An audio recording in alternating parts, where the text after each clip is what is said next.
Assalamualaikum warahmatullahi wabarakatuh. Perkenalkan, nama saya Rina Anggraini Rudi dari kelompok 4 yang beranggotakan Anissa Yulianto Awinarto dan Sinta Daming. Baik, di sini kami akan menjelaskan materi kami tentang faktor-faktor yang mempengaruhi pengambilan keputusan. Baik, materi pertama akan dibacakan oleh Saudari Sinta Daming.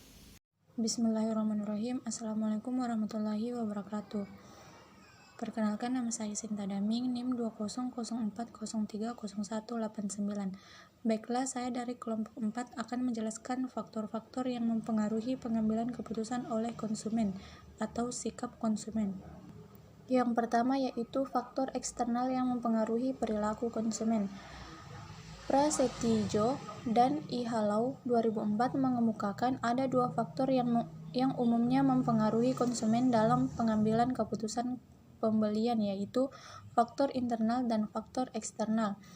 Faktor internal yaitu hal yang melekat pada diri individu itu sendiri seperti kebutuhan dan motivasi, kepribadian, psikografik, persepsi, pembelajaran, sikap, dan kepercayaan. Sedangkan faktor eksternal berasal dari lingkungan sosial konsumen itu sendiri seperti keluarga dan kelompok acuan serta pengaruh pemasaran produk, harga, distribusi, promosi. Adapun faktor yang mempengaruhi perilaku konsumen, umumnya perilaku konsumen dipengaruhi 3 faktor. Yang pertama, faktor pribadi. Faktor pribadi merupakan minat dan pendapat seseorang sebagai konsumen. Secara khusus, faktor ini juga dipengaruhi oleh demografi seperti usia, jenis kelamin, budaya, profesi, dan latar belakang. Yang kedua yaitu faktor psikologis. Faktor psikologis merupakan respons dan sikap individu terhadap campaign pemasaran kebutuhan pribadi sebagai seorang konsumen. Yang terakhir yaitu faktor sosial. Faktor ini meliputi pengaruh lingkungan, pengaruh media sosial, kelas sosial, pendapatan, dan tingkat pendidikan.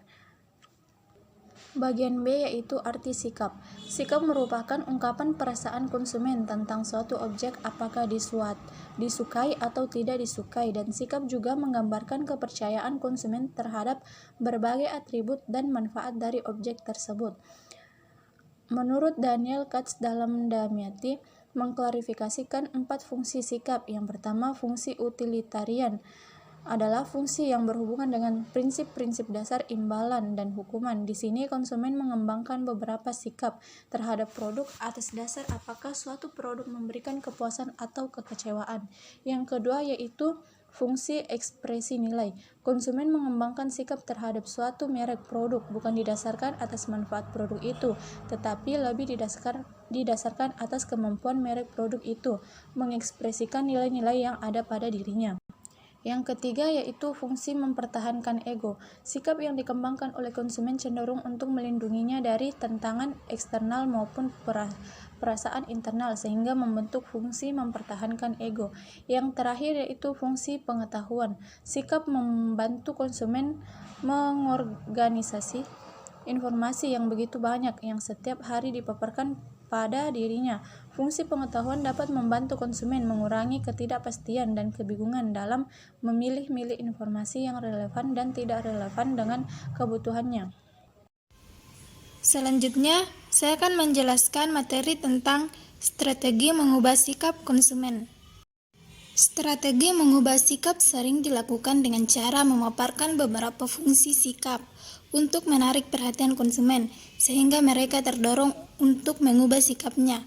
Hal tersebut dilandasi oleh beragamnya faktor yang menyebabkan seorang konsumen menyukai atau tidak menyukai suatu produk.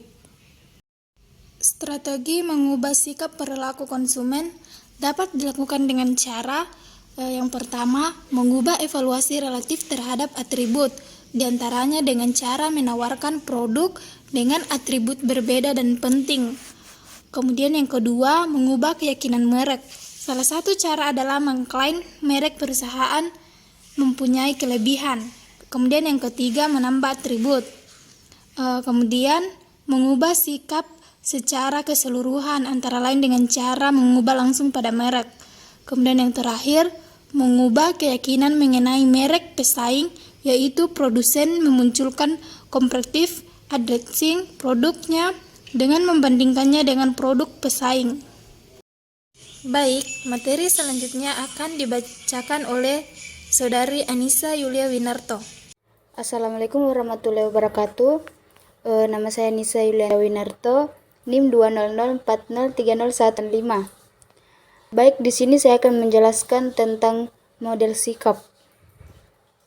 Menurut Lapierre dalam Aswar pada tahun 2003 memberikan definisi sikap sebagai suatu pola perilaku, tendensi atau kesiapan antisipatif, predisposisi untuk menyesuaikan diri dalam situasi sosial atau secara sederhana. Sikap adalah respon terhadap stimuli sosial yang telah terkondisikan. Lebih lanjut, Suetarno pada tahun 1994 memberikan definisi sikap adalah pandangan atau perasaan yang disertai kecenderungan untuk bertindak terhadap objek tertentu. Sikap senantiasa diarahkan kepada sesuatu, artinya tidak ada sikap tanpa objek. Sikap diarahkan kepada benda-benda, orang, peristiwa, pandangan, lembaga, norma, dan lain-lain. Yang pertama, disiplin perilaku konsumen telah memberikan kerangka. Yang kedua, pemikiran bagaimana memahami proses pengambilan keputusan. Yang ketiga, konsumen. Menurut Three Component Attitude Model, Siphon dan Canuck pada tahun 2010 dan Angel, Blackwell, dan Miniar 1995. Sikap terdiri atas 3 komponen. Yang pertama, komponen kognitif, menggambarkan pengetahuan dan persepsi terhadap suatu objek sikap. Pengetahuan dan persepsi tersebut diperoleh melalui pengalaman langsung dari objek sikap tersebut dan informasi dari berbagai sumber lainnya. Pengetahuan dan persepsi tersebut biasanya berbentuk kepercayaan. Artinya konsumen mempercayai bahwa suatu objek sikap memiliki berbagai atribut dan perilaku yang spesifik akan mengarahkan kepada hasil yang spesifik. Yang kedua, komponen efektif. Efektif menggambarkan perasaan dan emosi seseorang terhadap suatu produk atau merek. Perasaan dan emosi tersebut merupakan evaluasi menyeluruh terhadap objek sikap atau produk dan merek. Efektif mengungkapkan penilaian konsumen kepada suatu produk apakah baik atau buruk, disukai atau tidak disukai. Dan yang terakhir, komponen konatif. Konatif adalah komponen ketiga dari sikap yang menggambarkan kecenderungan dari seseorang untuk melakukan tindakan tertentu yang berkaitan dengan objek sikap atau produk atau merek tertentu. Konatif juga bisa meliputi perilaku yang sesungguhnya terjadi.